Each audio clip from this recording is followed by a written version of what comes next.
Good evening. I am Keren Yarhi-Milo, and I'm the Dean of the School of International Public Affairs. Welcome, everyone, to this incredible panel discussing President Trump's relationship with the intelligence community. I'd like to extend our sincere appreciation to the esteemed panelists who have joined us today, and to the Saltzman Institute of War and Peace Studies, a place I will personally always call home, for organizing such an incredible event for us in such a short period of time. I'm thrilled to have them here for what promises to be a thought-provoking conversation. This is a topic of great interest to me, both as a student, as a former practitioner of intelligence myself, and as a scholar. I have written on the relationship between decision makers and the intelligence community and how these relationships can differ across space and over time. We've seen examples from history where the intelligence community serves as part of the leader's inner circle, and examples where the intelligence community is segregated from decision making. This has certainly held true in the United States, where there have been varying bonds between presidents and the intelligence community, and specifically between presidents and the directors of the CIA. In some respects, President Trump's relationship with the intelligence community was not unique. For example, US presidents from Reagan to Trump have at times publicly disagreed with the intelligence community's assessment of our adversaries. But in some respects, Trump's interaction with the intelligence community, notably his public questioning of its competence, certainly differed from that of past administrations. I am excited to hear our panelists' thoughts about these issues and the extent to which the Trump administration's interaction with the intelligence community represented continuity and which represented a break from past precedent. We have much to learn from their varying perspectives on the topic, both as a lens to examine history and as a roadmap for thinking about the vital relationship between the executive branch and the intelligence community moving forward. I will now turn the podium over to Dr. Peter Clement, the Interim Director of the Saltzman Institute of War and Peace Studies, to introduce the panelists. Thank you, Peter, for putting this together. I appreciate it.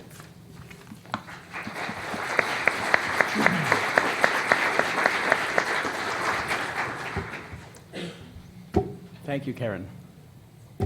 Thank you to the panelists. I'm extremely grateful for the fact that you were able to make time to join us tonight, so thank you again. Thank you to the audience for making time to be here tonight. I know it's a little late, but I think I can say with some certainty that you will find this a very interesting and stimulating discussion. I thought it important to provide a little context about why we decided to have this event. So about a month ago, Keren and I had a long conversation about the events at Mar-a-Lago. And since we both have an intelligence background, we immediately discussed the challenges of handling classified information on a regular basis. And we thought, rather than just think about this particular event at Mar-a-Lago, how does this look in a much broader historical context? So we thought it might be useful to get a range of perspectives, which is why we have a journalist on the panel, a historian, a serious political commentator, and a former director of CIA. All of them have very unique perspectives, usually on the basis of some firsthand involvement in some aspect of the issues that we'll be discussing tonight. So that's kind of how we got here. A little bit about the ground rules. I'm a notorious gatekeeper of time. I actually wear a watch. Believe I have a watch here. That's not all that common anymore. I have a watch. I will watch everybody and hopefully keep them within 10 to 12 minutes. I will introduce each speaker before they speak, rather than doing them all up front. The goal here is so that you actually can identify the person who's about to talk a little more thoroughly. And so I will stop there and start with our first intro. Our first speaker is Martin Mazzetti, who's a senior, well-known correspondent for the New York Times. I've had the opportunity to work with him on a couple of occasions, and I'm delighted that he could be here. I'm particularly delighted because he has a direct firsthand experience in dealing with one of the very controversial issues that involve a president and the relationship they have with the intelligence community. I will let Mark talk in great detail about that. Just a little bit about his background. You all have a program. I will not repeat everything in the program. All their accomplishments, where they went to school is all there. But just briefly, Mark was part of a team that won a Pulitzer Prize for their work as part of a team on the investigation into Trump advisors' links or ties with Russia. She had a Pulitzer Prize for his work on violence and the war in Afghanistan and Pakistan. And he previously was a Pulitzer finalist for his work on CIA's detention and interrogation program, in part largely covered in his book, The Way of the Knife, which is a New York Times bestseller. He's a 3-time winner of the George Polk Award, which is a big deal among journalists. So over to you, Mark. Thank you, Peter. Thank you for inviting me. It's an honor to be on this panel. It's great to be in live events again. And I have to say, as a sort of a sense of a milestone in the last 2.5 years, it was somewhat oddly invigorating being back on a packed New York City subway where everyone was coughing on each other. So we're back. So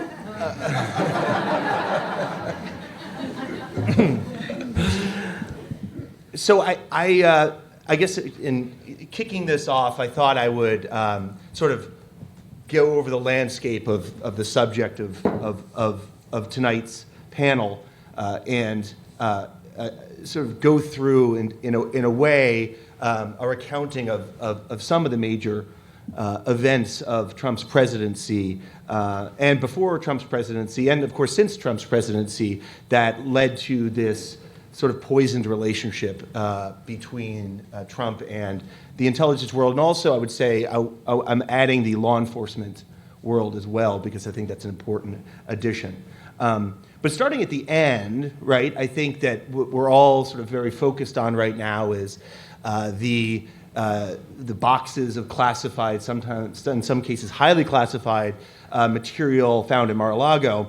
But I would argue that taking a whole bunch of classified material in boxes to Mar-a-Lago is probably one of the least surprising things Donald Trump did as president, because of everything that preceded it. So the idea that he stuffed a bunch of material in a box and took it away with him for reasons we're still trying to determine, at least when I heard it, of course it's shocking and an important story, but it wasn't indeed surprising.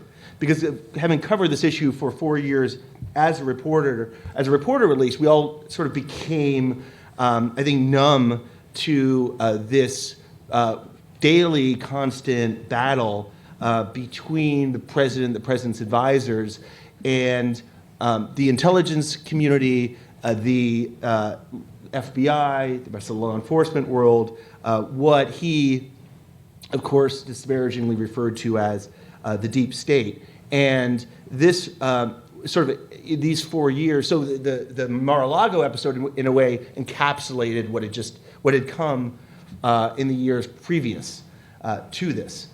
There's not a single, I don't think, origin story to Trump's strained relationship with the intelligence world. I think some of it came from the 2016 election cycle, when you saw foreign policy experts, ex-FBI, ex-military, ex-CIA, people sort of lining up, and Republican and Democrat, right, lining up against Trump and the Trump candidacy, lining up for other Republican candidates, of course, lining up for Hillary Clinton, and in a way sort of saying that this person is unfit to be president. I remember very clearly, because every Trump every Trump panel has to have a Maggie Haberman story. I'll express mine. This is really before I knew Maggie, and we've since become quite close. I think it was 2 days after the election, and Trump had won, and so we were sort of trying to put a story together on who was going to be his foreign policy team. And now that all these people had lined up, written letters saying, well, he can't be president. And I'm talking to Maggie, and I say, well, the premise of this story is, Trump's going to have to he's going to have to go back to these people, and he's going to have to basically ask them to join his government because those are the only experts around. And she just kind of laughed at me, and she sort of patted me on the head, and she said, you have no idea what you're in for. This person will never invite any of these people because they're dead to him. So he will find whoever he can except these people who are now on the blacklist. So that is one origin story of his view towards the so-called experts and the people who are in government. Now, this, of course, escalated very quickly in the weeks that followed because you had the intelligence community assessment of late 2016, early 2017 about the 2016 election and the Russian interference, that Putin had interfered in the election, and in fact, Putin had had a preference for Trump between Hillary Clinton and Trump. And so this was, if it was simmering, the issue became nuclear in Trump's mind because in his worldview, this was discrediting his election, which he saw was fair and square. And here was the deep state weighing in that it wasn't a legitimate election because a major foreign power had weighed in on his behalf.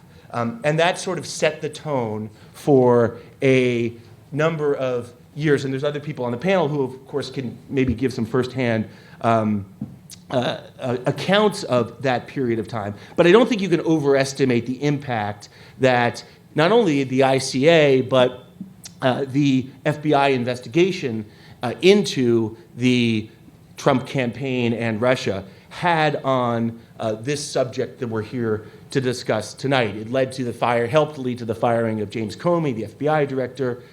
It fed the constant tweets that Trump sent out about the intelligence world, about the CIA, about the FBI, and it, of course, kind of led to a culminating moment in July 2018 when the president is meeting with Vladimir Putin in Helsinki. And that was not the first time they had met as president, but it was the first summit that they had had. And this was, of course, the backdrop was increasing attention to the Trump-Russia story. The Mueller investigation now was in full swing.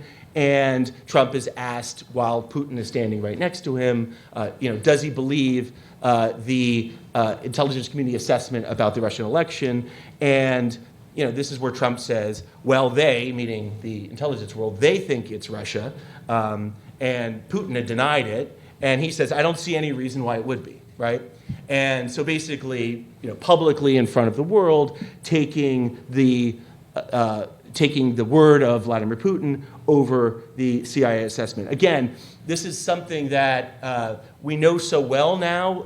It's still something that bears repeating because it is such a important moment in this story that we're telling tonight.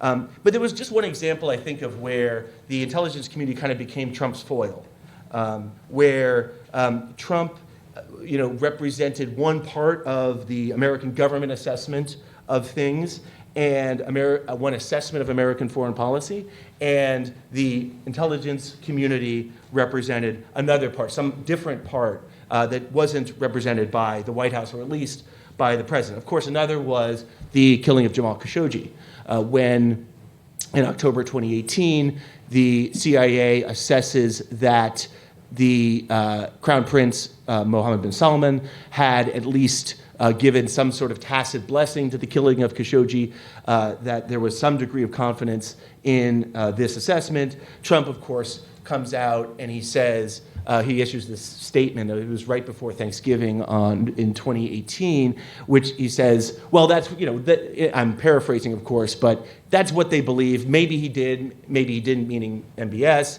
But, so in other words, already casting doubt on the assessment, but then moving on and saying, well, who cares, right? The world's a dangerous place.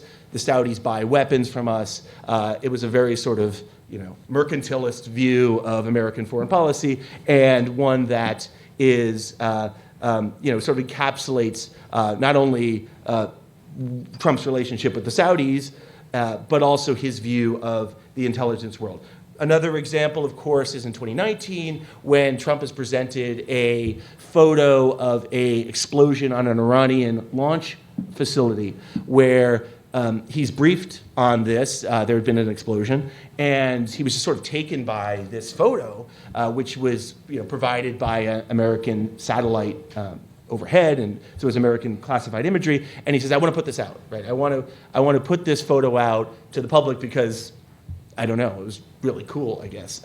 And his aides and some members of the intelligence community said, "No, you can't put it out. This is a photo. It's high resolution, it's classified, it could give away American capabilities." And so there's some scrambling that goes on to sort of, maybe we can get a commercial photo that shows the same thing, that doesn't show the capabilities, or might not reveal to adversaries the capabilities. And in the process of everyone trying to find another photo, he just tweets it out to the world. And his example, or his reasoning was, I can do whatever I want. I'm the president. And this is, again, going back, why that anecdote ties back to the Mar-a-Lago episode, which is this view that the president had, which is that the things that the government produces belong to him. Whether it's a satellite photo of an Iranian launch facility, a classified assessment of XYZ, these are his documents. These are not the American government's documents. The sort of constant, and I'll wrap up soon, Peter, the sort of constant barrage and what became this poison relationship, I think, had an impact.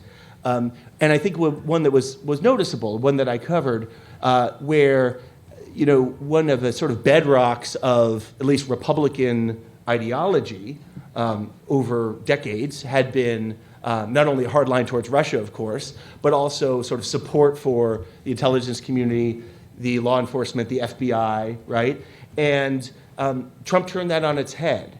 And over time, this berating of the intelligence world led to a shift in thinking, led to a shift in public opinion.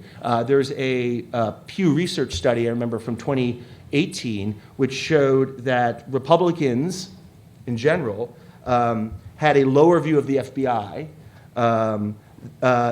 since the Trump presidency by 16 points. And it became this odd flipped script where you saw Democrats, the ones who were taking the hard line on Russia, supporting the CIA, supporting the FBI, and you saw a large fraction of the Republican Party doing the opposite because of this relationship that Trump had.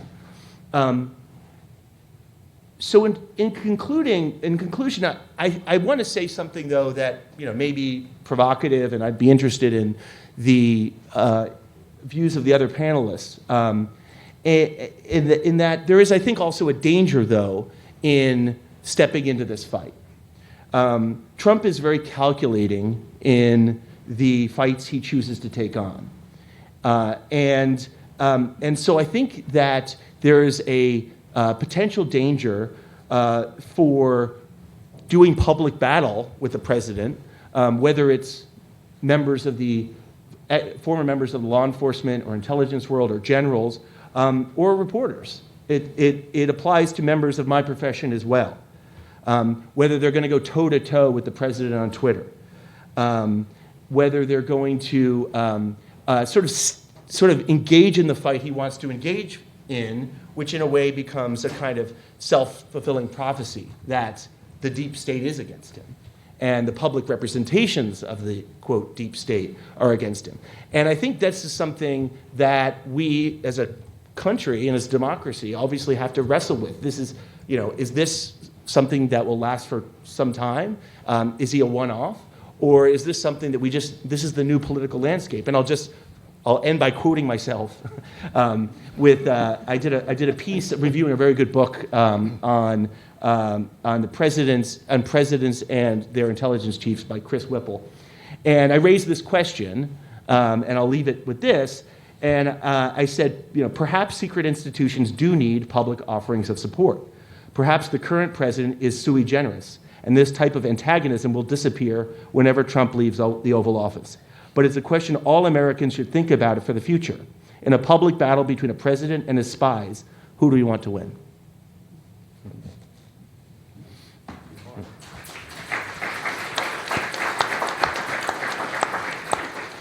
Can you all hear me okay? No.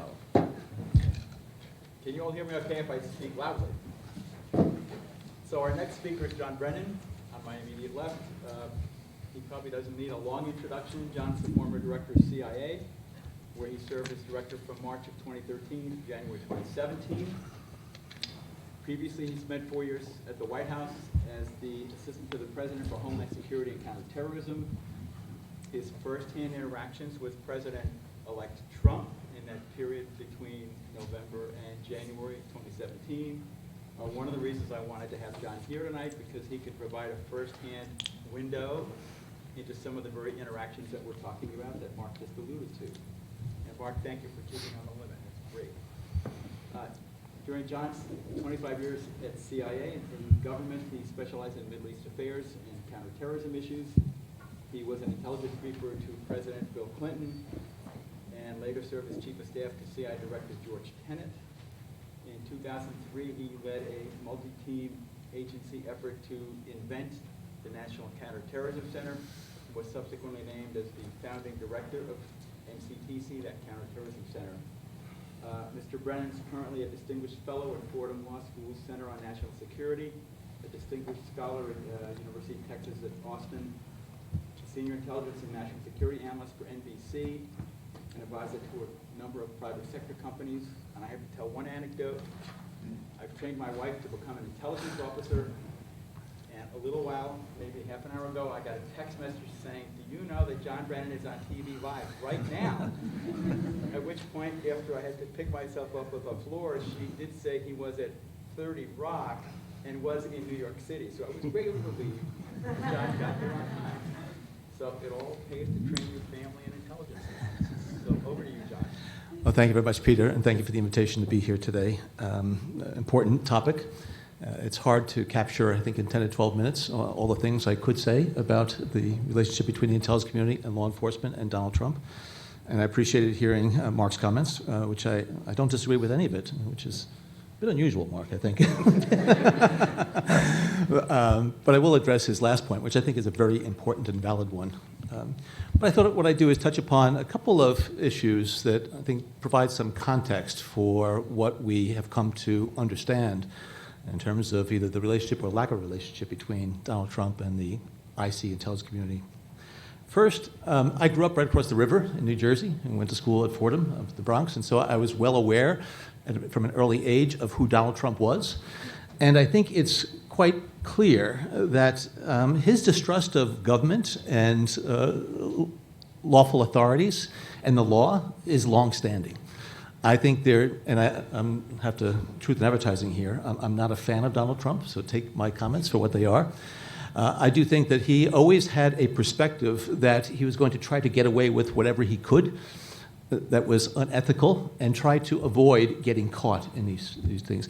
We look at it in terms of his business activities, his bankruptcies, other things, failing to pay his vendors and others.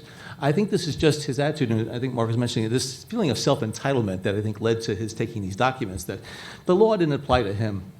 And as we've heard him say, or reported that he said, who's my Roy Cohn? Who's the guy that's going to keep me out of legal jeopardy? And so law enforcement, FBI, intelligence, those professionals, those who try to keep this country strong and safe and to ensure that the rule of law is going to be followed, I think he always had this deep-seated, not just suspicion, but distrust of them, because they were the ones that could, in fact, uncover the types of things that he's doing.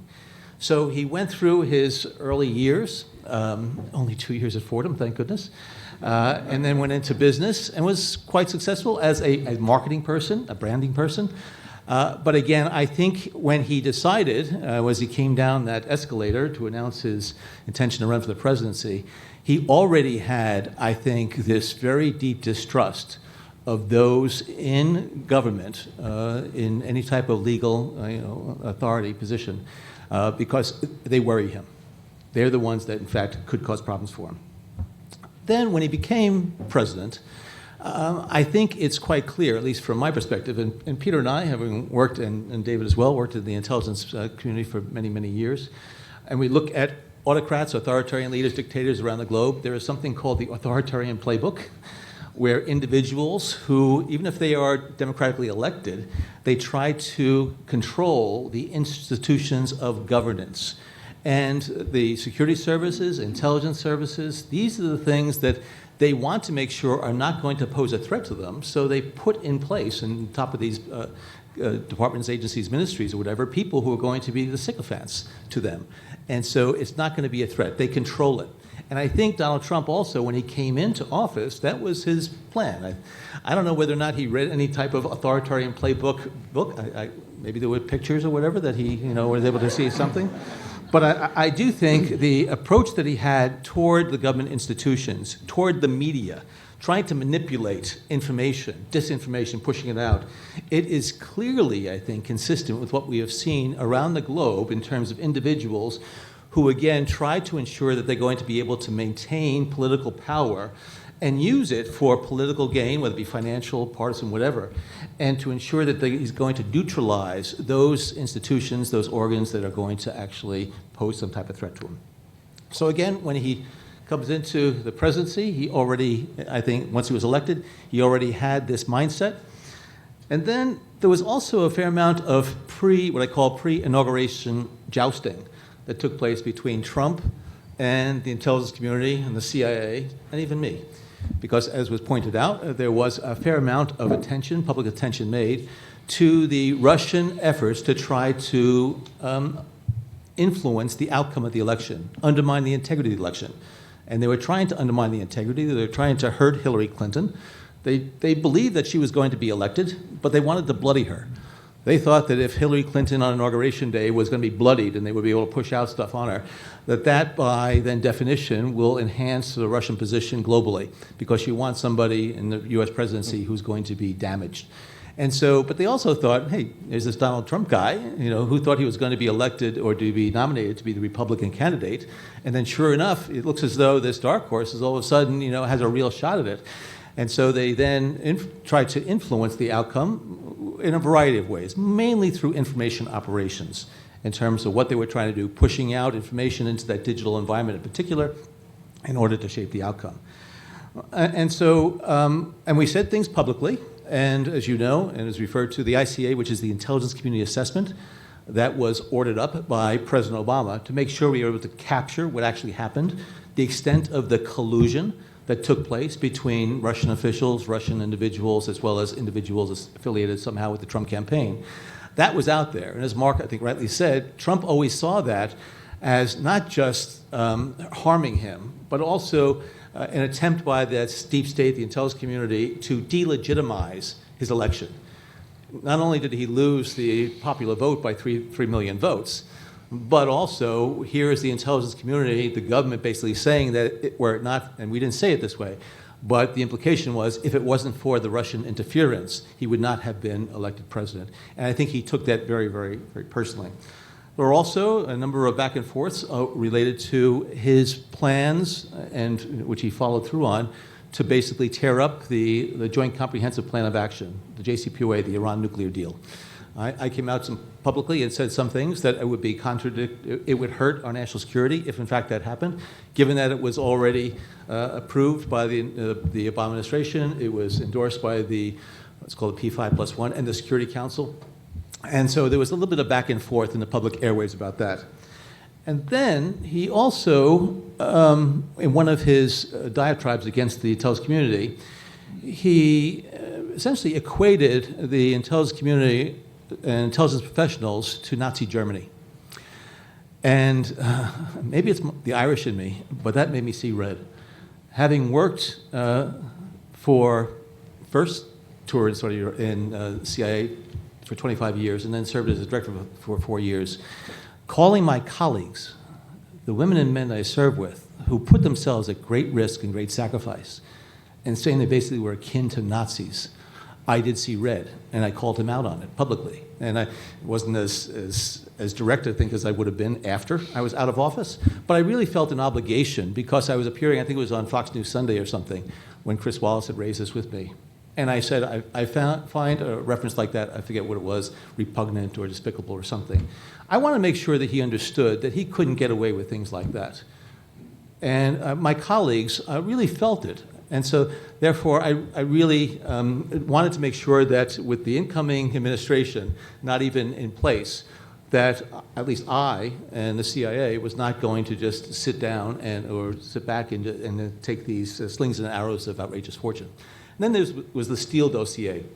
As you know, this was a report that was put together by a retired British intelligence officer alleging a number of things that Donald Trump was engaged in, which was never a part of the initial investigative effort undertaken by the FBI in late July of 2016, nor was it the basis of any of the analytic judgments that were made in the intelligence community assessment. But it was held up there as, once it was discredited, as, see, what they're telling you about Russian interference is totally bogus because of this Steele dossier.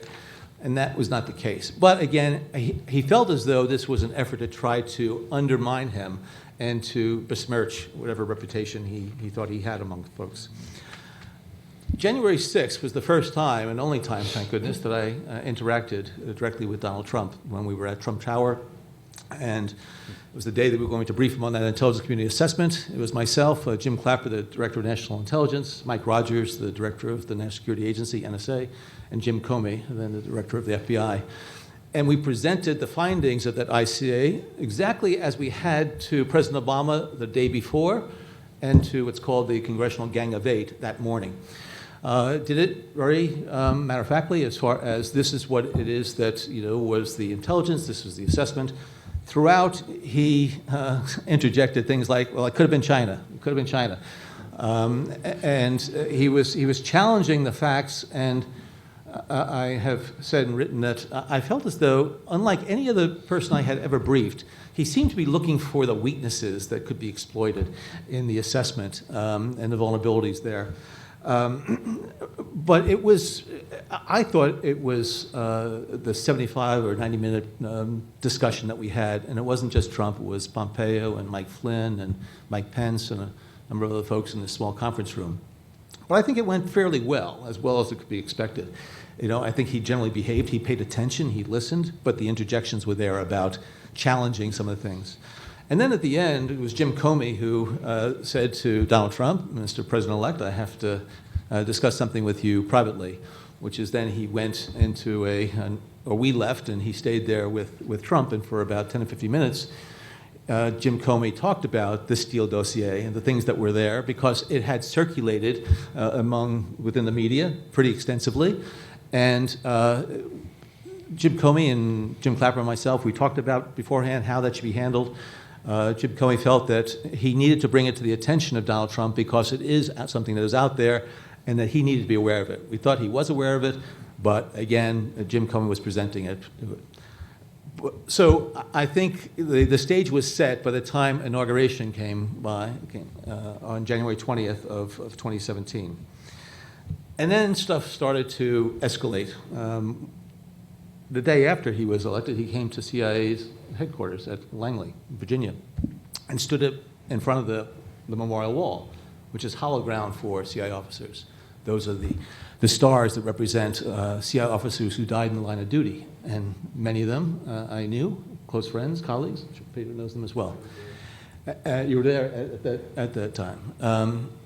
And I remember I was at the gym. I was on a stationary bike because I was trying to, thinking about Donald Trump going to CIA headquarters. And, I needed to burn off some energy. But I saw what was happening, and when he started to bloviate about the size of the inaugural crowd, and using it as a political event, I really saw red. And all of a sudden, I had my phone with it. I was getting texts from former colleagues, Keren colleagues or whatever, and see what he's doing. He's desecrating the wall.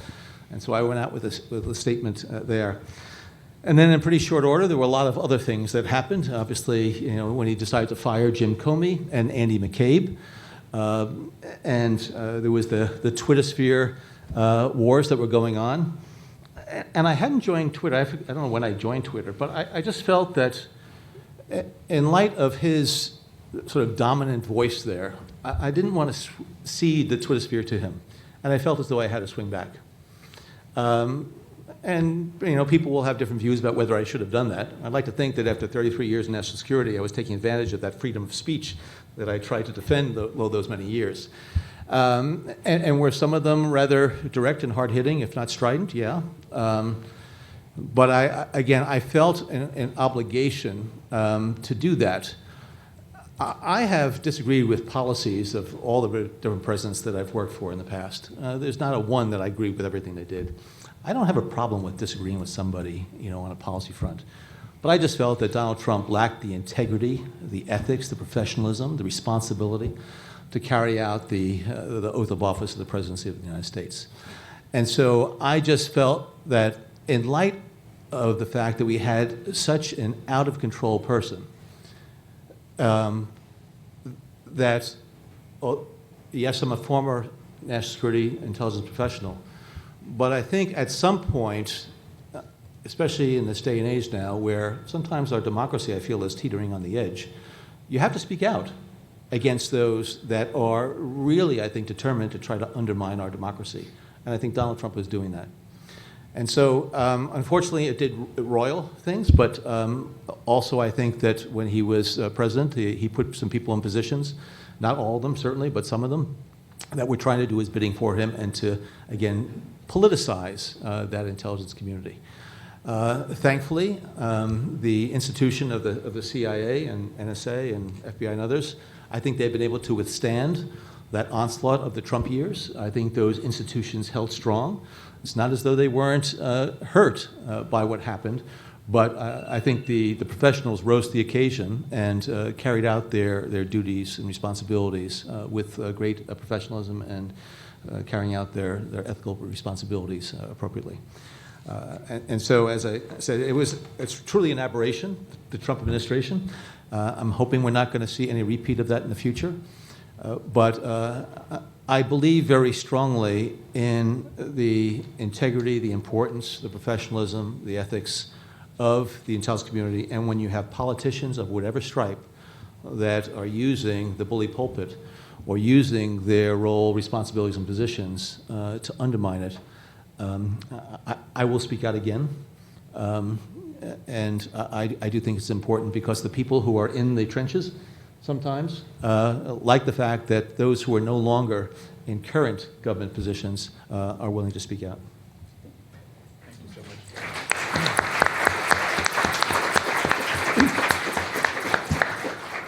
I will confess I'm having great difficulty containing myself because I would love to comment. Okay. And not in a bad way. Just because I was there in the auditorium in the lobby when... Speak up. Yeah. If you can all hear me? Bring it closer to you. Closer to me. Now you can hear me. So I was actually in the lobby at CIA. I was still working there when President-elect, well, at that point he was President Trump, and came out for his first visit. It was literally, I think, his first day in office. And we were a little taken aback. And there was a big gathering, and I will tell you, the reaction of many of my colleagues, well, a lot of the people who were in the senior ranks who were sitting in the front rows were a little taken aback at how we were now an audience to a very political event. And the one that struck me the most was the president saying, well, I know you all voted for me, but in how many, well, no, we don't need to know. I know you all voted for me. And it was just such a blatant, almost a polling sample of, I know you all voted for me, right? And I'm going to throw so much money at you, you won't even know what to do with it. It was just so out of character from what we had seen for most of actually all the presidents we'd ever seen come out to headquarters. So that was a little bit of an early showing, a preview, if you will, of the next couple of years. but it just made us very clear that we were dealing with a very different political animal at present, and it was something that I think was a challenge for a lot of people, as John alluded, in trying to navigate a very difficult time period. You know, basically getting the job done, but always being mindful of what you said and how you said it. Anyway, it was a very challenging time, so thank you for your candor, John. Our next speaker, Danielle, who I've just met today. Danielle Pletka is from the American Enterprise Institute. I have to do the mic thing. Danielle is a former senior vice president for foreign and defense policy studies at the American Enterprise Institute, acronym AEI, where she focuses on U.S. foreign policy generally and the Middle East specifically. She also teaches on U.S. Middle East policy at Georgetown University. Before joining AEI, Danielle was a senior professional staff member for the Middle East and South Africa for the Senate Committee on Foreign Relations. Her keen eye for the politics of policymaking, I believe, will offer a very important perspective for understanding the evolution of former President Trump's wariness about the FBI and the intelligence community. In terms of her academic writings, Danielle has authored and co-authored and co-edited a variety of studies, monographs, and journal articles on a variety of topics. 7 Pillars, What Really Causes Instability in the Middle East. A report, Tehran Stands Atop the Syria-Iran Alliance. A chapter. Peter, if you're going to read everything I ever wrote, not only are they going to be asleep before I start speaking, but we're going to be here all night. Okay, I appreciate that. That's very generous of you, Danielle. Over to you. Thank you very much, Peter, and thanks to the Saltzman Institute for having me. I'm always delighted to be the only woman on the panel. Let me tell you a story. I want to talk a little bit about intelligence, which is kind of funny since I'm sitting next to 3 intelligence professionals, but I was an intelligence consumer for a long time. And you know, once you never cease being one, at least even from the outside. So I was early when I was in the days when I was working on Capitol Hill, and you know, senior people on the Hill have pretty good clearances. You know, not as good as the Director of Central Intelligence, but you know, not bad. We knew some cool stuff. And we received, and I'm going to try and tailor this in a way. So if I stumble a little bit, it's because I'm trying not to reveal something that was 30 years ago classified. Much water under that bad bridge. So we received a fax that a country, a bad country, was buying some nuclear stuff from another bad country. And it was just a fax. Okay? And it was in a foreign language. Got it from the CIA, looking at this piece of paper, and it was a violation of U.S. law for that country, which receives a vast amount of U.S. foreign assistance and military assistance, to buy this stuff. And so we were naturally extremely interested in whether they were actually doing that. And the CIA was not happy that we were that interested, and so we went in to revisit this question. And we had a meeting between the Central Intelligence Agency, the National Security Agency that had intercepted it. You all do know the National Security Agency can intercept faxes. I'm not revealing anything classified here. And the State Department INR Bureau, their intelligence bureau, which is sort of one of our most, I'd say, political in the sense that it is within our foreign ministry, and so therefore it is by its nature looking at policy. And I just sat there, like this, with a bunch of people, men and women, as they all rewrote that fax to explain to me that no, I didn't understand, because I don't speak this language, that the dialect that they were using meant that they weren't buying the nuclear material. They were just talking about whether it would be a possibility. Why do I tell this story? I hope I haven't told it before. I tell this story because I was a much younger woman then, and it revealed something to me that perhaps I should have known and that I'm sure that the gentlemen at this table knew already. Intelligence is art. It's not science, right? For a lot of people in Washington, if it's classified, that means it's true, especially if you don't have a clearance, okay? And for a lot of people, the word intelligence professional is synonymous with apolitical. That's not true. That's just not how it works. In our democracy, that's natural, right? right? People are entitled to their views, their opinions, and their responsibilities. So let's dispense with Donald Trump for a sec. I promise I'm going to talk a lot about Donald Trump. Not as much as Mr. Brennan, but a lot. My point is that Donald Trump's manifest, obvious, easy to list flaws enable us to elide over some of his legitimate criticisms. Because, I mean, out of that mouth, damn. Sometimes when you agree with him, you wish he hadn't said it because, it makes you feel like it looked bad because it came out of Donald Trump's mouth. But the reality is that there are legitimate questions to be asked about the intelligence community, and he asked some of them, and he raised certain questions that I think a lot of people believe have merit. My subcommittee chairman, when I worked on the Hill, was somebody who most of you are too young to remember, but some of us will recall, Senator Danielle Pletka, who was then the senior senator from New York, a Democrat.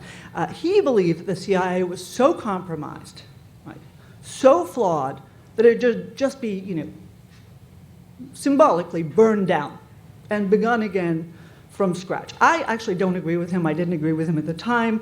I admire the service of these men and women who go out to dangerous places and sometimes also to boring analytical jobs and serve their country. They could be making a ton more money working for Beltway bandits. These are people who are in the service of our country just as much as foreign service officers and civil servants and the folks in our military. So I believe they deserve respect. But we have not had an honest national conversation about intelligence in a very long time. Not even, I would argue, in the wake of 9/11. And because Donald Trump, as I think you both laid out very aptly, had a profound mistrust of intelligence and the rest of what he called the deep state, we feel we can dismiss his complaints as sort of Trumpy insanity. We can also complain that he brought what Mark called, was it, who cares? Who cares? Whatever, I don't care what you say, attitude toward intelligence, an intelligence report. That's true, he did. He dismissed reports, including the one about Mohammed bin Salman, but also others when they did not fit his preferred narrative. Right? I hate to tell you something. Every single president of the United States, certainly in my lifetime, I can't go back further, but I'm getting up there, has done exactly the same thing. One of Donald Trump's bizarre virtues is he just says what other people do. But I can assure you that over the last 6 decades, at least, my time, there were plenty of things that happened that would have required a reaction under US law that the President of the United States did not wish to acknowledge because it would have required that he do something. And he didn't want to do something. So he took the intelligence and said, not, whatever. Maybe it was him, maybe it wasn't. He puts it aside. He doesn't say it, but he ignores it. And this, by the way, is not a complaint unheard from the intelligence community in an era before Donald Trump bogarted everything we ever wanted to say about anything. So one of the things that I think we fail to do is also, in the case of Donald Trump, stop for a sec. And I think Mark did this a bit, and I think his work and Maggie's work have been excellent on the question of what Donald Trump has been up to, what he did during his administration. On the other hand, and I say this because my entire life I've been a Republican. I'm not going to say my best friends are Democrats because that really sounds awful. So I didn't say that. I always have believed that you get much further in Washington when you work with your colleagues, when you work with other parties, right? When you work with people who disagree with you, and when you treat their arguments with respect, right? It makes you smarter, it makes you better at policy, and it enables you to get more shit done. And that, in theory, is what we all pay taxes for, except for you people in New York who pay a lot more. So Put yourself in Donald Trump's shoes for a second. He spent the first 2 years of his administration under investigation for being what amounted to, let's say, gently, was not said, but certainly hinted at, a Russian agent. That was not true. Okay? Bad taste in foreign dictators? Creepy? Bad choices? Sure. He was not a Russian agent. Okay? And he viewed the accusation as a witch hunt. The New York Times and the Washington Post have both admitted that the original FISA warrants that were issued for his campaign were based on a flawed source, and on one case, lies. Right? That person has been sentenced already. Now, our job is not to relitigate the Trump administration, but to take a deep breath and consider why he believed the establishment was out to get him. The establishment was out to get him. Now, he may have deserved it, but it's true, okay? Now, take that for a second and think a little bit about some of the other facts that we know. Think about the things he says, that you hate them because he says them, but sometimes there is more than a grain of truth to them. Was Hunter Biden's laptop Russian disinformation? New York Times says it wasn't, right? It wasn't, okay? And yet, during the campaign, the entire establishment worked hard to insist that it was. Now, I'm not especially interested in Hunter Biden. I'm really trying to just understand the perspective of somebody who looks at this in a way that is different from our own. I'm not also a believer, although I will say that most of us in my position are, so perhaps you can accuse me of being a hypocrite afterwards, of the power of these what about arguments. Trump loves them, but in fact we all really love them. I know that over Thanksgiving dinner, we're all about what about. Trump, we know, looks at Hillary Clinton's misuse of classified information and how she was treated. He looks at former National Security Advisor Sandy Berger's theft 4 times from the National Archive of classified information that he wanted to destroy and how he was treated. Now, he did have his security clearance taken away and got some community service, but nobody raided his house. We could keep going on here. Again, this isn't to say, gee, you should totally have taken all of that really juicy stuff about Emmanuel Macron. Admit it, we're all a little curious what that might be. You should not take that. Not because, look, again,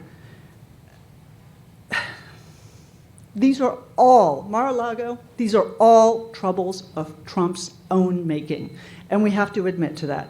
Not because the material is classified, because there are actually, I'm not a lawyer, although I play one on TV often, because the president and his legal team are not even making the classified argument, or at least they weren't.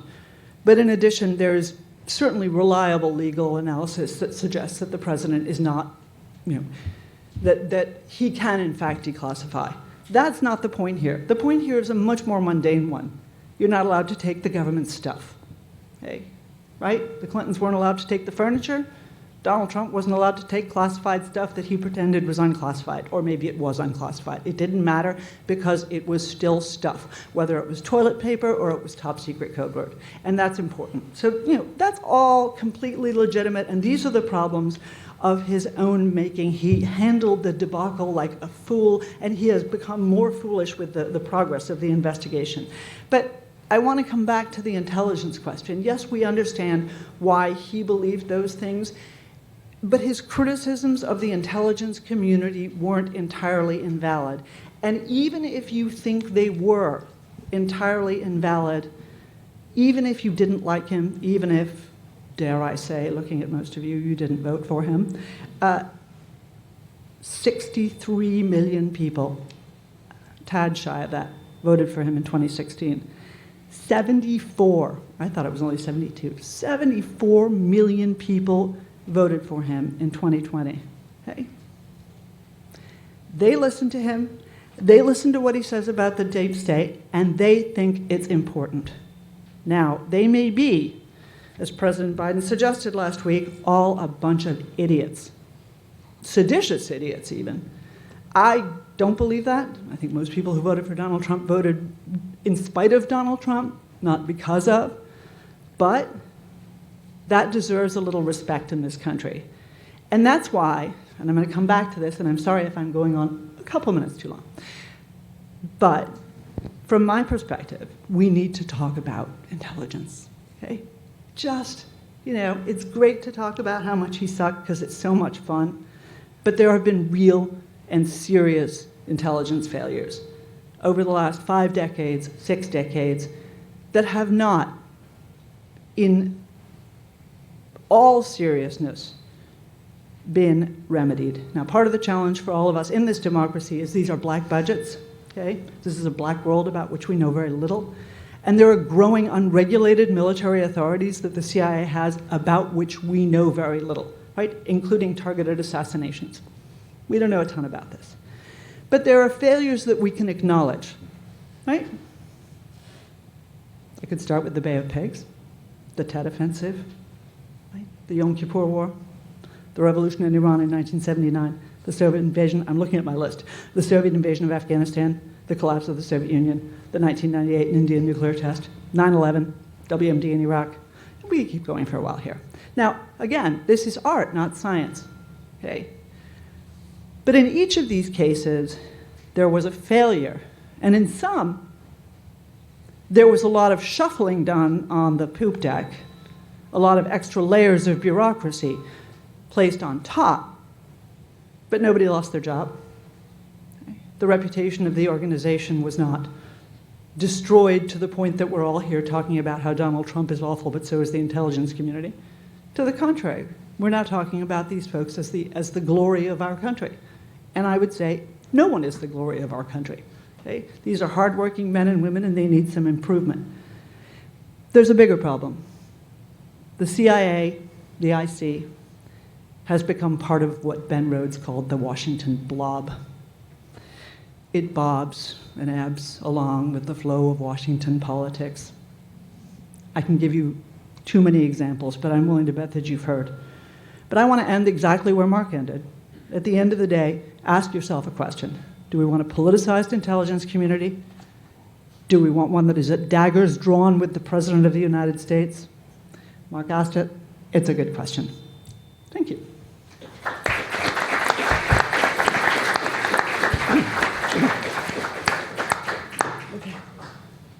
Over to Peter. Can you hear me now? Yeah. I'm not selling cell phones, by the way. So, our last speaker is David Priess. This is going to kill me. So, David is a former analyst from CIA, where he also was a manager. He was an intel briefer during the Bill Clinton and George W. Bush administrations. The main reason I wanted Mark here today, is this a better mic, John? It's connected. Oh, it's not better. Okay. Oh, good. So one of the reasons I wanted Mark to speak here today is because, first of all, I owe him a debt of an immense gratitude. David is the author of a book called The History of the PDB, the President's Book of Secrets. And if it was not for that book, I would have to go to the Publication Review Board almost all the time and tell people everything I'm telling them about the PDB. But now I have a whole book that actually went through that review and is completely unclassified, so I can talk about the PDB. The PDB, by the way, is the President's Daily Brief.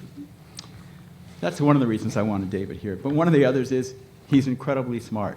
For those of you who watch cable TV, he's frequently been on TV a lot lately because of the classified documents controversy, in part because of this great book that he's written.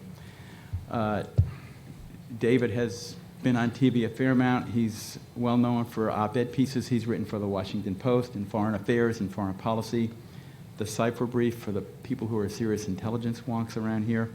It's on NPR and Fox News.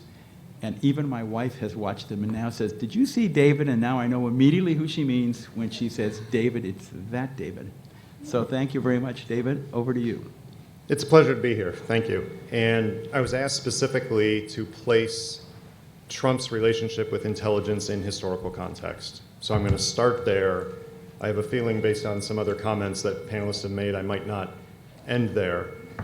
But in listening to the comments so far from everyone, I have in my mind, I find myself reflecting while I'm sitting here on a president with deep distrust of many, but a particular distrust of the deep state and the intelligence community as a part of that.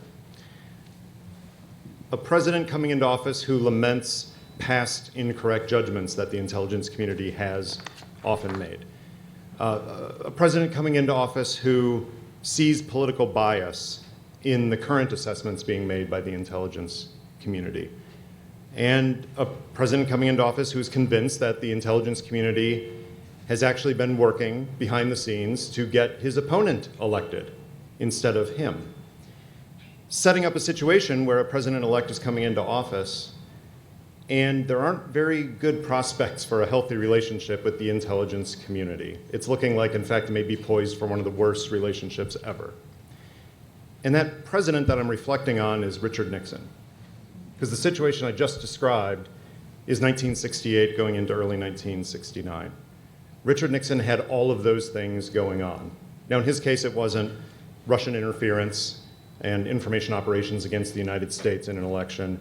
It was the fact that he thought the CIA had armed John Kennedy under the table in the debates in 1960 and cost him the presidency in a close election. Now, there's some real similarities there, but there are a whole lot more differences between the only other modern president who we can compare to Donald Trump in terms of his relationship with intelligence because of those things. Most importantly, once in office, Richard Nixon, I'm not going to lie, Richard Nixon was not a big fan of CIA analysis. He didn't suddenly turn around, as many presidents coming into office have, and realize the value of these assessments, even if they're not perfect, realizing that it reduces the range of uncertainty for them. Almost all presidents have. Richard Nixon really didn't come around. He never seemed to like CIA analysis. But he didn't disparage it publicly. He did it privately. There's some great quotes you can find of some things he said about those clowns at Langley and all kinds of other things. But he didn't go out and weaken his own intelligence community by putting them down in front of the world where our foreign adversaries can hear it. Also, there's the case when push came to shove and the institution of the presidency was harmed. He could have fought. He could have kept fighting. He could have told the party to stand by him and go through impeachment hearings. He left office, which is kind of interesting, given what he did while he was in office, that somewhere in there, the recessive gene was still there of Navy service, of being a US Senator, of 8 years as vice president, and he decided not to put the country through that. That is the closest modern parallel to Donald Trump, is simply the fact that there was such distrust. And that is not to say that other presidents have had a smooth relationship with the intelligence community. I think everyone here can attest to the fact that that is not the case. But here's the thing. In those cases, and it's every president that I knew and talked to for the book, it's every president that I briefed, it's every president I've studied, they had differences with the intelligence community over policy. They saw an assessment that came in. Let's take Lyndon Johnson. He's reading assessment after assessment after assessment that Vietnam's really not going well. That's not the way analysts would phrase it, but that's the essential takeaway from much of the analysis that came out 1966, 67, and especially 68. Lyndon Johnson didn't agree with that analysis. He didn't like the policy implications of that analysis, which is, Mr. President, you're failing. That's easy to interpret from that. He didn't like that, but he disagreed with the actual analysis itself. I would argue every single president has, even those who had what we would consider a very healthy relationship with Intel. President George H.W. Bush, for God's sake, he was the director of Central Intelligence. He was vice president for 8 years, had a wonderful relationship with his briefers in the Intel community. As president, he had probably the best relationship with the Intel community. And he disagreed with analysis all the time. And sometimes he was right. That's a healthy thing in intelligence. You actually want a president who challenges you. You want a president who calls you out on things. You also want him to do it in private, because that enables you to then go out and answer those questions instead of having it revealed to the whole world. Now, we can't say that Donald Trump was unique in all of American history. He actually is very similar in many ways to Andrew Johnson, if you go back like many years. But we didn't have an Intel community then. God only knows what Andrew Johnson would have done with classified material. I don't think it would have been good. But in terms of the modern institution of the presidency and modern intelligence, the best we have are those references. Now, if you look at the bigger picture, of what happens to national security when you have a president who goes to CIA headquarters, stands in front of the memorial wall. People have died in the service of their country collecting intelligence and supporting the collection of intelligence. And you make it a political event. Is that a legitimate disagreement with the intelligence community or not? I'll put it out there for people to decide whether that's the kind of thing that's a reasonable thing to bring up or not.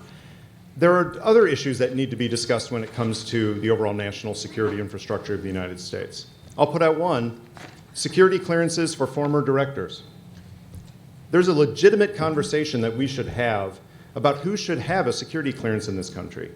We have a whole lot of people who have them and aren't actually using them on a daily basis. Is that healthy to have them maybe have these security clearances and be exposed to classified material that they don't technically need? That's probably a healthy conversation. It's not healthy for the President of the United States to punish someone by threatening to remove a clearance because of First Amendment protected speech. And then they'll do it. Yeah, that's not when we want to have that conversation. Similarly, we have a real problem in this country of overclassification and misclassification. It is an archaic system that was developed not in the most rational way, and yet now we are living with it. There's a good conversation that we should have, a societal conversation with Congress, perhaps with the judiciary, and certainly with the public, about how we classify secret information and how we protect true national secrets. The time to have that conversation is not when you've taken a bunch of classified information and stored them in a closet or in a desk outside of a secure space. That's not the time to do it. Trying to conflate those two actually weakens the arguments that are there for talking about security clearances or talking about classified material. A president has the right in our system to do a whole lot of things when it comes to national security. They usually derive from the commander-in-chief function that's in Article 2. One of those is the classification authority. Paired with that, almost all national security lawyers will say, is the declassification authority. While you're a president, you can declassify something. And we may disagree whether it was a good idea for Donald Trump to put out a picture of Iranian facilities. But at some level, it actually doesn't matter, except when it's time to decide whether one should vote for him in the next election as a question of character and judgment. But the president can declassify that. If he finds it's in the national interest, however he defines that, to declassify that, in our system, he can do that. With great power, I have heard, comes great responsibility. And so it's a matter of judgment at that point. It's not a matter of can he do it, which is where a lot of the commentary usually goes to. Well, he could do it. Another valid point is, of course, he is no longer president. And so there is no backward declassification authority. And if you declare something declassified in your mind and you don't tell one and there's no process to follow it up, did it actually happen? That's an issue that's going to be discussed, I have a feeling, in several layers of court arguments going forward. The fundamental truth is that there is no other president that is a direct parallel to Donald Trump in terms of his relationship with the intelligence community. Other presidents have had serious problems with the intelligence community, with specific assessments, and with the management of the intelligence community. And they've handled it in what you would call traditional ways, by actually talking to them, hashing it out, making some enemies along the way, yes, but doing it in a way that did not harm the overall national security infrastructure of the United States. That makes Trump unique. And we can't get around that by arguing that he had some legitimate points about intelligence, because he did. And those are conversations that we need to have. But those are conversations we need to have within the construct of good governance, however you choose to define that in our representative democracy and the experiment that has worked so well for so long. With that, I'm going to end a little early because I can already tell there's a lot of questions for everyone on this panel. So Peter, back to you.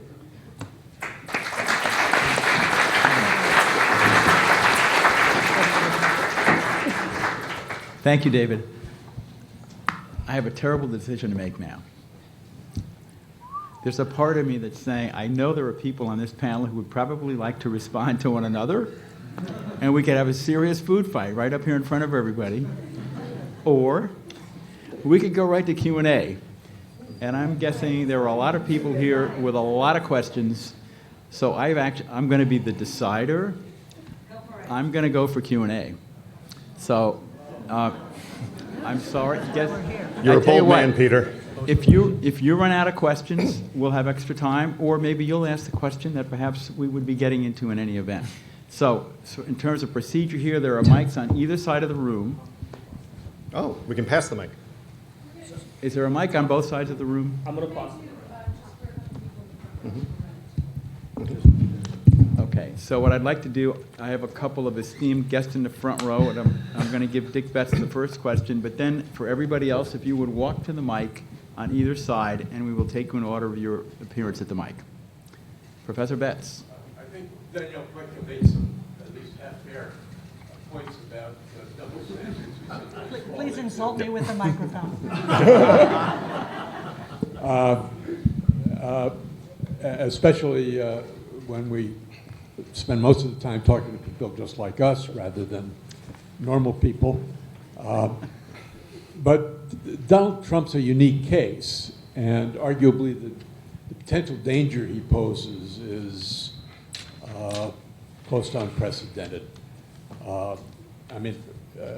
We survived the previous administration, I think in part because he was ineffective and incompetent in operating effectively, politically and bureaucratically within the government. But my question is, he's not gone. We in this room are not the people who are going to elect the next president. While the odds that the next president will be Trump again are probably less than 50%, I'd argue not a whole lot less. So is there anything legally, constitutionally, that can be done to try to politically and organizationally buffer the system against potential abuse on a greater scale? Because if he does come back, he's likely to feel less constrained and to have some more effective plans about how to whip things into shape. Thank you, Dick. Do I have any volunteers who want to take that question on? John? Well, I'm not a lawyer. If the second impeachment trial of Donald Trump resulted in a conviction, he would have been prevented from running for public or holding public office again. And I do think a lot depends on public opinion. But as he has said, he can shoot someone on Fifth Avenue and people are still going to love him. And I think despite, a history and a record replete with irresponsible, reckless actions, I think he still, as you point out, has a lot of support that he could in fact emerge, once again as the Republican nominee and be elected. But again, I think there's a lot that will happen in the coming weeks and months on the legal front that I think will make it even less likely that he will get that nomination. Anybody else? If not, I would go to the next question. Sir. Hi. I'm curious. Could you introduce yourself too? I meant to say, if you're going to ask a question, please introduce yourself. My name is Jelani Cobb, and I'm the Dean of the Journalism School here. I'm curious about how, to the extent that it can be known, Helsinki was metabolized within the intelligence community. What kinds of reactions there were, and frankly, whether subsequently or in the wake of things like tweeting out the surveillance photo, whether that impacted the way intelligence was curated for Donald Trump's consumption. I have some thoughts. First, to Professor Betts, on your comment about normal people, I will affirm that I am the only normal person on this panel because I was raised in the town of Normal, Illinois. So I literally am the only normal person here. The one topic we really didn't talk about is one way in which Trump's experience as president, to your question, was more normal than many people predicted, including this normal guy. Because when he came into office, I thought the odds of him having a healthy, continuing relationship with his intelligence briefers was quite low. And this is the process that's gone on since the 1960s of providing the president's daily brief or a version of it to every president and having some mechanism by which either the National Security Advisor or intelligence professionals brief the president. Given what was said during the campaign, given what was happening during the transition, I thought it was very unlikely that there would be any kind of relationship there. And boy, was I surprised. Because what happened, and this is very well documented in a publicly available book by John Helgerson called Getting to Know the President, which a new chapter has just been released, and it's out there on the interwebs. And it describes the fact that Donald Trump continued his briefings 2 to 3 days a week on average through much of his presidency. Near the end, he did let them slide and eventually completely wasn't getting it. And by all accounts, probably wasn't reading the PDB separately, so he just wasn't getting that level of intelligence. But that's not as different from presidential experience as you might think. Other presidents did the same thing. Gerald Ford got daily briefings for the first year of his presidency or so, and then just talked to his national security advisor about it afterwards. So that's not that unusual that he didn't get the briefings as much. So that's kind of a backstory to what you're talking about. I'll bring in my perspective for my current job now as publisher of Lawfare and the media on this and what we know about things like Helsinki. We don't know, because we don't do, Mark, unless you have exceptionally good tens of thousands of sources, we don't have a good representative sample of the workforce at CIA in particular to say this is what they thought about Helsinki. Those of us who worked there, I won't put Peter in the position of commenting because he was working there, but we have plenty of impressionistic evidence that it mattered a lot for people who were working on the Russia assessments. Because here they are doing their best to put together information in an uncertain environment and provide it to the President of the United States, and it's being publicly disparaged in front of Vladimir Putin of all people. But I can also say the vast majority of other people put their heads down and kept doing their jobs. If they weren't working on Russia, guess what? They had other people, the Secretary of State perhaps, the Secretary of Defense, assistant secretaries, desk officers at the Treasury and State Department, thousands of intelligence customers. And what did my former colleagues do when they heard that? Most of them put their heads down and kept doing their work to protect the national security of the United States. That's what professionalism is. So maybe it bothered them on a personal level. We don't know because we didn't survey all of them. But to me, it was a credit to the professionalism of the intelligence community that they kept doing their jobs and they didn't let it distract them from that. I'm going to take an opportunity to comment a little bit on that one. I was in the building. I was the deputy director of the mission center that worked on Russia and Eurasia in Europe at the time of the Helsinki summit. And of course, we were a little taken aback, but I can say in all honesty, we did exactly what David just said. The people out there are committed to a mission. They know what the job is. And as David also noted, we have sometimes had awkward relationships with a variety of presidents. So this wasn't entirely a surprise. It was a little bit of a shock to hear him standing next to Putin say that. But at the end of the day, it wasn't like we all said, oh my God, we have to rethink how we're going to do analysis. We did exactly what we always do. You look at the intelligence and you write it the way you see it. So it was sort of a ripple at the beginning, but life goes on, we keep doing the job because the people there are so committed and professional. The second point I make about the PDB, and I will steal your thunder here, Dave. The thing I like about the PDB, apart from the fact the president reads it, it goes to a lot of other people. Yeah. Those other recipients of the PDB, all cabinet members, sometimes 10 or 12, I like the fact that there are other people who read the PDB probably every day of the week. When I was a PDB briefer, I was acutely aware of the fact that they all read it because I had an early morning session with the Vice President, with Condoleezza Rice, Vice President Cheney.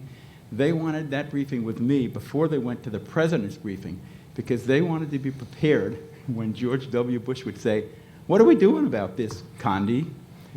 Condi wanted to be prepared with an answer. And so I took great comfort in knowing that there's a lot of serious readers out there, and even if the President isn't reading it every day, so what? There are probably 10 or 11 other people who know, hey, this is my problem, and I better get on this. So I don't worry so much about whether the President is reading it every single day. They're also kind of busy sometimes.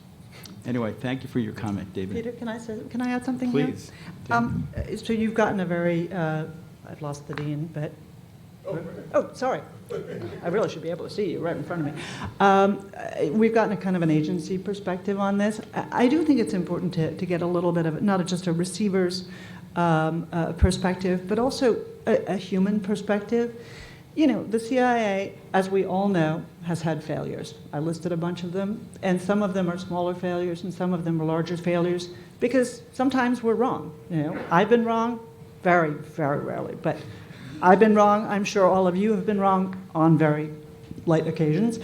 And the agency has also been wrong in important ways. Let's talk about WMD in Iraq, okay? And what happens is that you see an overcorrection in the other direction. And this is absolutely natural in every single circumstance, right? All of us are guilty of trying to win the last war.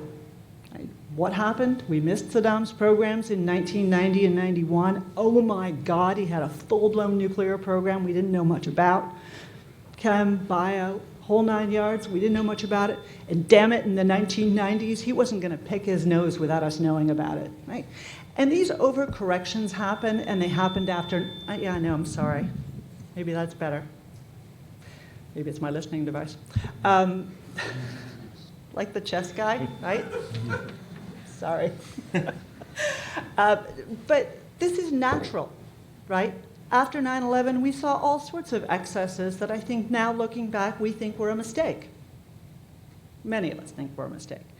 And this happens. And so the intelligence community does absolutely shade in the direction of, I would say, facts, but there are absolutely conclusions that make. Just speaking as a consumer, but also speaking as somebody who spent a lot of time, not just with the former vice president, but with others.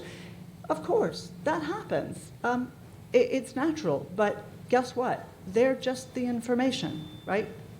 The boss makes the choice, unless, of course, there's leaking. That happens a little bit, not just Donald Trump. But that's an issue, and it's very real, and it's, I think, something that successive directors have thought about and worried about and cautioned their staff about as well. Because it's real and it happens, and if you look at what President Obama liked to call the arc of history, or perhaps the undulations of history, you really see it. I teach Middle East, congressional foreign policy towards the Middle East, and I see it constantly. Oh my God, we screwed that up. Let's definitely fix everything about that thing that happened last year. It's just the way it is. Sir. Hello. Thank you for being with us here tonight. I'm Jude Jordan. I'm a student here at SIPA. This question is for anyone who wants to answer it, but it's in response maybe to a point that David brought up related to the parallels between President Nixon and President Trump. And that being sort of the straw that broke the camel's back in terms of Nixon's resignation was that his, leaders in his own party said, we're no longer going to stand by you, and because of that reality that his party was going to turn on him, he decided to resign. And so I guess my question is, regarding these issues we're talking about here today, how much is it specific to the moral character of Donald Trump versus the dysfunction in our political system and maybe the relationship between the public and our institutions today? That's a big question, right? Because well beyond the scope of this panel. But thankfully, my second book was called How to Get Rid of a President and is all about this, of all the various ways, political, constitutional, and otherwise, that we have succeeded as a country because we actually get rid of leaders, right? The miracle of our democracy is not that we elect them. A lot of other countries have figured out that. But the fact that people leave power and don't leave wreckage behind them or refuse to do it. So we've been pretty lucky for 200 plus years. The issue with Nixon's resignation, a lot of analysts in the last few years have looked back and said, did he really need to? Right? The leaders coming to him saying, you've lost the support of your party in the House and in the Senate. If he would have said, no, I don't think so. I think you'll stick with me because the other side's bad. We talk about how polarized we are now. Things were polarized then too. We shouldn't pretend that it's a fundamentally different country.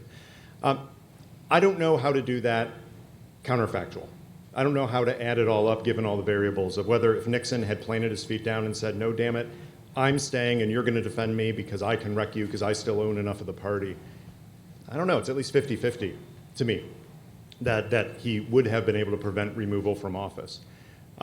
The issue is then what does the public do about it? And that's really the bigger question is, In our system, if you don't remove somebody by impeachment or there's not a invocation of Section 3 of the 25th Amendment for disability, it's about, do you elect that person again for what they've done? The polls at the time suggest Nixon would not have won re-election if he had not resigned. We know what happened in 2020. Trump did not win re-election in part because of what happened in his 2 impeachments and other things that he was not impeached for, such as some of the conclusions in the Mueller report that did not lead to it. So it really goes back to the people. And that really is the biggest message. We always have lawyers on TV talking about whether this charge or that charge will apply to this latest crisis or that.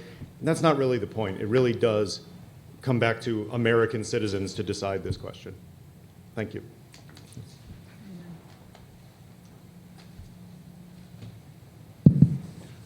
Hi, I'm Aditya. I'm from India, and I'm a student at SIPA. My question is not related to Trump, but I would rather use the opportunity to ask the distinguished panelists a question. My question is to John and Mark. What happened in Afghanistan? Why did the United States not stand by our friends in the Afghan National Army and Amrullah Saleh? Jump in. John?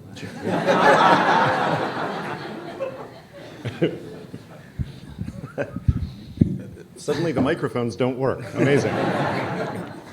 Well, obviously, a 20-year investment of blood, treasure, effort was not for naught, because if you look, Al-Qaeda was decimated. And over the course of that 20-plus years, the mission that was initially intended to destroy Al-Qaeda, push the Taliban out, morphed into nation building, institution building, that never really got that traction that we want.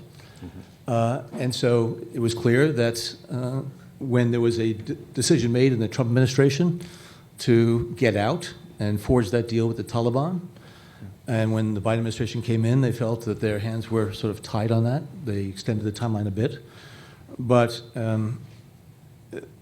talking to people in the administration, they felt that if they were not to get out, when they did, they would have had to increase the number of troops, U.S. troops, in Afghanistan significantly.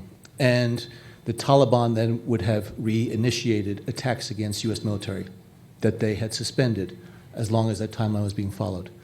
And so it's unfortunate that the last chapter of Afghanistan is that the scenes of the airport and the bombing, whatever, but nation building is really, really tough. And I think the psychological impact when they knew the U.S. was leaving, and all the U.S. contractors that kept a lot of things going, it just caused a snowballing effect in terms of the rush to get out, including by President Ghani. So, the United States didn't abandon Afghanistan, but it made a decision, and that's what presidents are elected to do, is to make some of these tough decisions, taking into account national security considerations, other types of things. And it is what it is. I'm not totally dodging the question. I have to be careful on any subject about too much of my own opinion on these. But you asked a direct question about the U.S. commitment. The view that was shared by the Trump administration, or President Trump and President Biden, and this is something President Biden actually had believed even before the Trump administration when he was vice president, was that the venture in Afghanistan had gone on too long without real great progress, without real great purpose. And at what point do you decide to end it? Is there, and presuming there is no good point, you've got to end it at some point. The view from the administration was that there had been 2 decades of military assessments that were rosy and basically came to a conclusion that success was around the corner, and it was time to end it. So that was, I'm not expressing my view, but I'm saying that this was certainly also a view that President Trump agreed with, was that this war had gone on too long. Not very tall. My name is Lok Darji. I am also one of the CPI students. I'd like to ask questions to all of the panels. There was a study recently published by The Atlantic arguing that homegrown terrorist is double, which is the white malicious group. Most of the people of color in this country have really distaste with the intelligence community because of the historical, I don't want to go further detailing that, but also in Middle East, there was a study published saying that a lot of Middle Eastern lost the trust in the intelligence communities. With all of these premises putting together, how is this intelligence committee is going to deal with the next threat, which is China? Well, I guess, well, you're controlling the distrust and mistrust here in the home countries.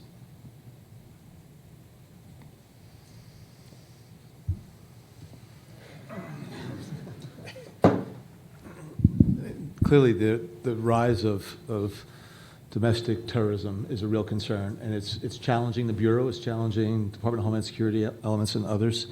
The intelligence community, over the course of the history, has had to deal with a lot of things on the global stage and try to do things simultaneously as best they can. China is clearly a key concern of the intelligence community right now, and additional resources being put to it. But the growth of white supremacist groups, nativist groups, xenophobic, anti-immigrant groups, and others, and the resort to violence from whichever corner of the political spectrum is an unfortunate, I think, feature of the landscape that the Bureau and others are grappling with. But it's tougher dealing with that than dealing with foreign terrorism, because when it's in our midst, and these are individuals who are U.S. citizens, there needs to be the respect for privacy, civil liberties, all of the rights and authorities, the privileges that go along with U.S. citizenship, or even U.S. personhood. And so therefore, it's much more difficult, I think, for the Bureau and others to really have an ability to uncover these types of threats domestically. But I know that they are putting these resources to it and trying the best they can, while at the same time the intelligence community is looking at the global stage. It's a feature of the IC work. I'll foot stomp on that just for a bit, and I think, Danny, you know this better than we do from your work doing oversight of the national security infrastructure. There is this persistent myth out there that drives me nuts, that whenever something happens in the world, it's like a bunch of 5-year-old kids playing soccer. Like everyone runs to that ball and leaves the rest of the field unguarded. And that is not what the US national security infrastructure is like. When the Soviet Union fell, and the big threat to the United States was diminished from that front, we still had analysts working Russia. We still had diplomats serving in Russia. It's not as if everybody stopped working Russia. When 9/11 happened, we had a whole lot of people start doing terrorism analysis and intelligence collection and covert action, but we were still covering other areas of the world. So don't fall into the trap of thinking that we can't address China because we're focusing on domestic terrorism as a government. Now, there is an issue when it comes to senior leader focus. That's where you focus on more than the intelligence side itself, is a leader so focused on this that they're not directing the bureaucracy to focus as much on other potential threats, or the information from the bureaucracy is not getting up to the senior level decision maker that has to make crucial decisions. That's a legitimate area for conversation, but trust me, every country in the world has somebody watching it somewhere in the US government. The threats that may emanate from any of those aren't going away because we focus on something else. It's really a matter of that filter from the worker bees to the politically elected leaders. I mean, you actually, I was sort of sitting here thinking, God, that's just an impossible question. But it stimulates a really interesting conversation. So I think David is obviously, right. We've got plenty of people, who can work China and others who can look at the Proud Boys. It's actually two different organizations in any case. But I will say this, and I suspect that this is something that everybody at this table will agree with, which you should all be very happy about. Over the last 25, 30, even more, 40 years, our sources and methods, our technology, our intelligence agencies have all proliferated like Topsy. And a human being is still a human being. This is one of the reasons why, despite the fact that I went through the litany of some failures, the reality is, ex post facto, you can always find the needle in the haystack that showed you that you actually should have arrested that guy before he blew himself up in that spot. That's always the way it works. But if you had any idea what kind of information that looked like, you would all of a sudden understand that these are hugely difficult jobs. One of the reasons why the Chinese are able to maintain the Great Firewall, right? One of the reasons why they are able to maintain an increasingly sophisticated police state is not simply technology, it's that they have 1.4 billion people, and a lot of them, work on stopping you from getting on the bus if your social credit isn't enough, just to give you one example of something that officials there do. So, this is a hard job, and it has only gotten harder. And the responsibilities of the intel community have proliferated dramatically. The CIA was not in the business of controlling drone strikes 40 years ago. No one was, right? This is a big deal, and members of, I don't know whether any of you have noticed what the average age of a member of Congress is. I always hate these sort of generalizations because they cover up, a legitimate conversation. But yeah, the average age is creeping up to 70. This is all advanced tech stuff. It's hard conversations. Oversight is difficult because they don't actually know, even if they're good and diligent and serious, and not all of them are, they don't know what questions to ask. Because I'm not that old, and I don't know what questions to ask. And I'm willing to bet that we would all say the same thing. This is a huge challenge. So it's not, okay, we're going to fail against China because we're too busy looking at, Charlottesville. No, that's not the problem. The problem is just that it's getting hard to grapple with the threats, and the threats are also proliferating.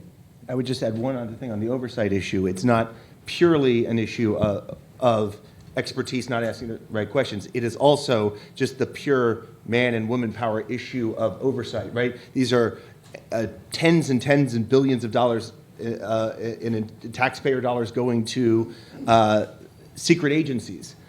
The oversight committees don't have nearly enough people to oversee that. They couldn't possibly. And so there's just the physics of oversight are also incredibly difficult. Thank you so much. Sir.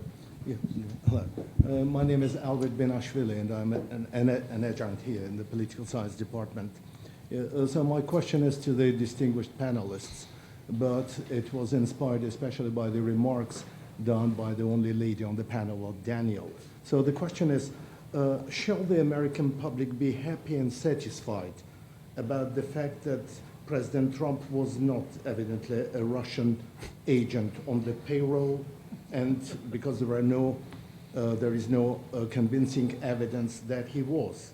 Yeah, especially given the fact that everyone who has ever read the Russian textbooks of the Red Banner Institute knows that the people of this magnitude are absolutely never seen in this, are discouraged, to be recruited on the basis of normal, assets. And why should we exclude, the options like, agents of influence or useful idiots or something like this?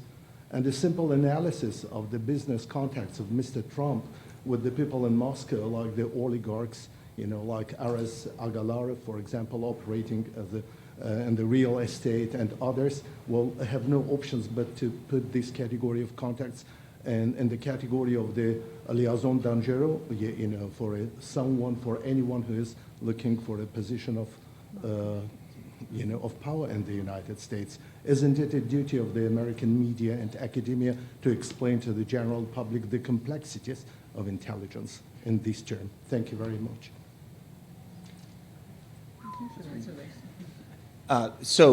Absolutely, it's the duty of the media to describe the complexities of intelligence.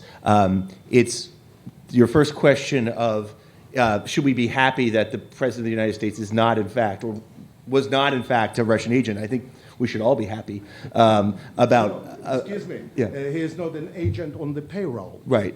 But we have different categories. As So, so I mean, let me address this from the media point of view, which was just the difficulty, and I don't want to talk about actually the media point of view. I want to talk about the New York Times point of view, which is because I don't like to speak for the media. But the difficulty, and it's sort of this indirectly answers your question, at least from my point of view. The difficulty in 2017 and 2018 and 2019 of telling the story accurately without going too far beyond what we knew of the evidence, in laying out suspicious contacts, questionable dealings, strange interactions during the campaign, and providing new information to the public about these things without jumping to some conclusion that the president is a Russian agent. Because there was agent on the payroll of the Russians. There wasn't evidence of that. Danny, I think rightly in the beginning talked about the excesses in the media of the story, and I'm not going to dispute that at all. I think that there was plenty of blame to go around in how the media covered this story. I will speak for us, which is that we were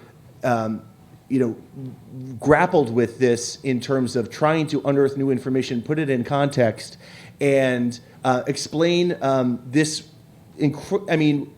unprecedented phenomenon. We're supposed to avoid the word unprecedented, but in the case of a foreign power trying to sabotage an election, a presidential election, and ongoing federal investigation into the level of complicity with the current president and his staff.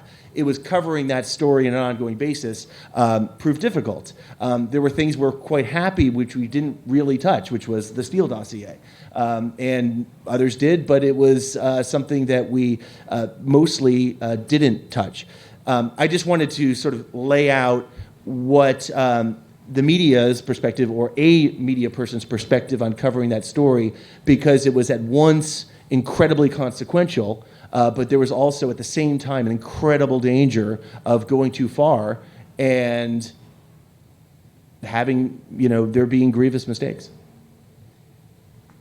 Do I need to say anything else? If I could add one point to that, and it's building on some of the points that Danielle just made, the complexity of the intelligence challenge, and specifically when the intelligence community assessment was written, that John had a chance to be involved in at the end of 2016, we did not know the huge activity that the Russians had undertaken on American social media, in large part because, guess what? The CIA doesn't monitor U.S. companies and Twitter and Facebook. That's way illegal. After the Mueller investigation, we learned a heck of a lot more about how extensive and how much it penetrated actual on-the-ground political activities during the campaign. It's a fact. It's not saying that Trump did it or knew about it, but the fact is the Russians were actively trying to influence the outcome of this election. Whether we'll know whether it had that effect or not, I don't know that we're ever going to be able to prove that one way or the other.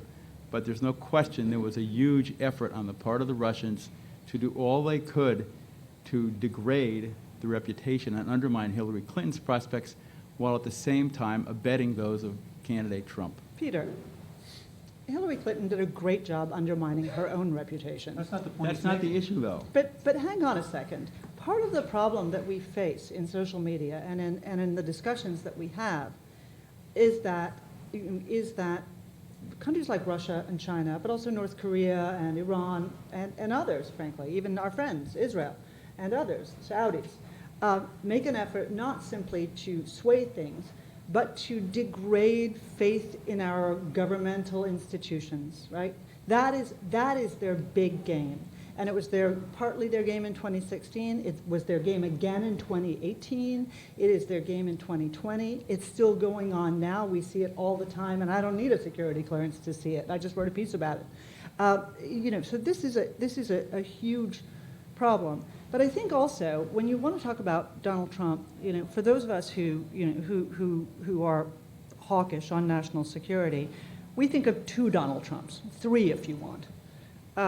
Donald Trump before January 6th, before the election, let's say, right? Because after, all bets are off. Donald Trump before the election is the policies and the mouth. The mouth is execrable. I don't need to make that case here. You guys know that. The policies, if he was a Russian agent, damn, they got to be sorry they weren't getting what they paid for. More sanctions than ever in the Obama administration, pardon me. We started arming the Ukrainians, which the previous administration had resisted. Now, the counter argument that people like to make is, oh, no, Congress made him do that. I'm sorry, folks. Guess what? Okay? Congress does not actually make you impose sanctions. Sanctions were imposed. Magnitsky sanctions were imposed. We went after Russian oligarchs. More sanctions were imposed on Russia under the Trump administration than ever before. He stopped the Nord Stream 2 pipeline. He was kind of right about Nord Stream 2. Now, we can talk about the fact that he was animated by his bizarre dislike of Angela Merkel. Nonetheless, we should note that Nord Stream 2 only restarted in February of 2021 when Joe Biden became president. Now, you know, Donald Trump likes to talk about this stuff, but the point is, if he was a Russian agent, paid or unpaid, and I think the evidence is as Mark nicely described, but if he was, I'm sure that they had buyer's remorse.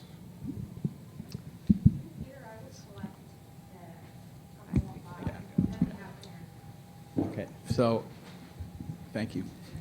So we have about 7 minutes to go. If I could collect 2 questions on this side and 2 questions on this side. So thank you for the discussion. My name is Malavika. I'm from Singapore, where I worked as a journalist. And I was on the coverage team for the Trump-Kim summit, which happened in Singapore. So, of course, we don't know what happened behind closed doors. So I would just like to ask you how the intelligence community actually viewed the Trump-Kim summit. And also, how do you think, how far did you think it went towards the long-term denuclearization of North Korea? Thank you. Second question, go ahead. We'll take them together and we'll try to do it quickly. All right, my name is Gunnar. I'm a first-year MPA student, and this question's mainly directed, it's about whistleblowing with classified information. Do you feel that the process that we have in place for a whistleblower regarding or wants to report about classified intelligence incentivizes them to go to the media? And do you feel that there is space for reform there? Thank you. Next question. Okay. My name is Zach. I'm a SEPA student.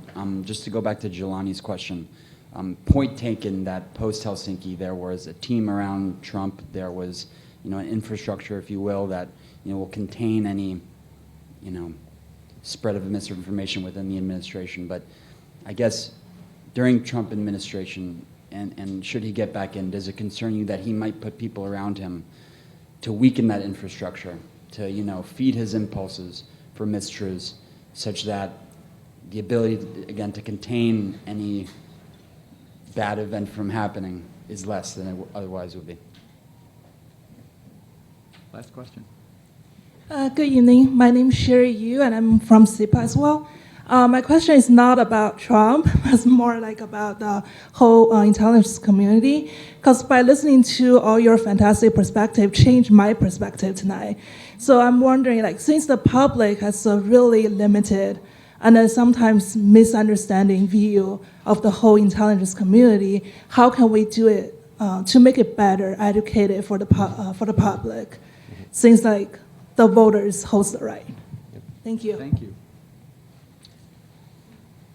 John, you want to take the first crack?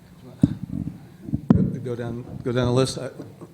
As far as I know, and I haven't been in government since the summit meeting in Singapore between Kim Jong-un and Trump, I don't believe that there was any degradation at all of North Korea's nuclear or ballistic missile program. In fact, if anything, it was the opposite. I think it just gave Kim Jong-un an opportunity to strut on the world stage, a photo op, which is he wanted to see, be seen on the stage with the American president, the most important, powerful person in the world. So I do think that it was a mistake, but it happened. Whistleblowing, classified intelligence, you know, Snowden is usually used as an example of somebody who goes out there. Snowden didn't avail himself of the various opportunities that he had to talk about his concerns about collection programs. He could have gone to folks within the organization in an official way. He could have went to his inspector general, could have went to the committees of jurisdiction on the Hill. He even could have went to the responsible American media, such as the New York Times. Because frequently the New York Times will get people who are going to share. Are you on record saying that Snowden should have gone to the New York Times? I'm all for it. Not in the first instance, no. But I think rather than going to the Chinese and the Russians and others, absolutely. Because when the New York Times gets classified information that is an unauthorized disclosure, I had a lot of conversations with editors of New York Times and others about what really is going to be a threat to national security. I think the New York Times, Washington Post, others handle things responsibly. Now, you don't always agree in terms of what should be kept, but going overseas and exposing those secrets and really exposing critical collection systems, I think was awful. The issue about the IC image, it's a really difficult one at CIA. You've heard things today that provide different perspectives on the CIA's work. I'll be the first to acknowledge that the CIA is an imperfect institution. It's made up of people who are imperfect. We're all imperfect. We have tried over the years to learn from mistakes, and there have been people who have been fired. There have been people who have been punished for it. And do you learn all those mistakes perfectly? No, you don't. But I think there has been an effort over the years to try to correct some of those mistakes. But I think there's also a lot of disinformation and misinformation that's out there, a lot of misrepresentation of the facts, a lot of hyperbole, a lot of sort of emotional comments about what the CIA did or didn't do that, and from my perspective, is divorced from reality. But again, I will not go into say that the CIA has not made mistakes before, and some really egregious ones. But I think tarring the CIA with the brush of, it almost sounds as though it's this awful institution. No, it's the institution that really, along with its fellow institutions, the FBI, NSA, others, really work night and day to try to keep this country safe. So, and even the use of terms, I think, is something that also can provide a very sort of negative and pejorative impression of what the CIA is involved in. But no, I do think it's important. That's why whenever I get an opportunity to talk to universities and colleges and whatever, I try to provide at least my perspective of what life is like on the inside. It's exceptionally challenging, complex work. It's an art and a science. And I will say that all the presidents I worked for, 6 presidents, and I spent thousands of hours in meetings in the Oval Office, they may have challenged what it is that you brought to them, the analysis, even the intelligence. To a person, though, they always did it respectfully. And they were not questioning one's professionalism or integrity. They were questioning the intelligence. That's the way that relationship is supposed to work. And I hope that from now on, it's going to be exactly that. I'll just answer one part of it, and the question on classified information and whistleblowing. I don't think I'm in a good position to sort of assess whether the system in place for whistleblowers is broken and needs reform. But I will say I'm pro-leaks. I'm all for it. However, but I say that flippantly, but let me explain it. I mean, because I get this question a lot, right? Why do we publish classified information? Why do we publish information about secret programs? There's a whole system in place on our end about when we decide what is newsworthy, when we decide what information is in the public interest and what is not. And I won't bore you all with that. But I think it gets to an important sort of issue for my career, which is mostly the post-9/11 period. And that is this decision among the media that some of the most consequential decisions that have been made in American history post 9/11 had to do with secret programs. This is how war is conducted now, is in largely classified settings with classified programs. The American foreign policy is conducted with decisions about war and peace and life and death are made, under heavily classified programs. And, Freudian slip, Vice President Cheney, in the weeks after 9/11 was asked about the need for secrecy. And he said, this is going to be a war in the shadows and it's going to last for decades. And I think the media could have said, okay, good luck with your war in the shadows. We'll check back in 30 years to see how it went. That I don't think would have been good for the country. And I think that it was the responsibility of the media to dive in and messy as it was at some times, to sort of tell the story of what's happened. And that runs up against a lot of times people in jobs that are meant to protect secrets. And I think that tension is overall healthy. But first, I want to give them a round.